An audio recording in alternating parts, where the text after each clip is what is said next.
Momen haru anak gendong ayah yang sakit saat pelantikan polisi, tuai pujian. Beredar di media sosial sebuah video yang memperlihatkan seorang polisi yang baru dilantik menjadi seorang bribda tampak bersujud dan menggendong ayahnya yang sakit.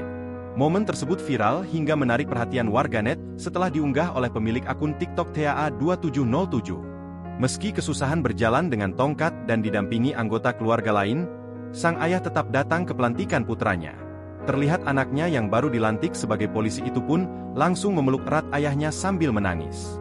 Ia tampak sangat menyayangi ayahnya yang sudah merawat dan mendidiknya hingga kini menjadi seorang polisi. Pria itu kemudian memakaikan atribut yang dipakai dan memberi hormat pada ayahnya.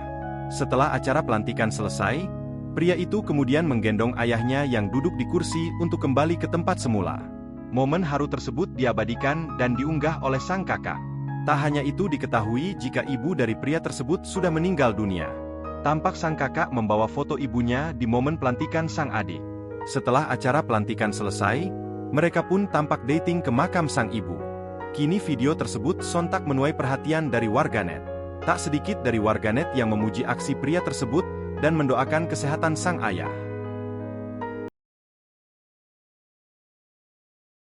Download Tribun X sekarang, menghadirkan lokal menjadi Indonesia.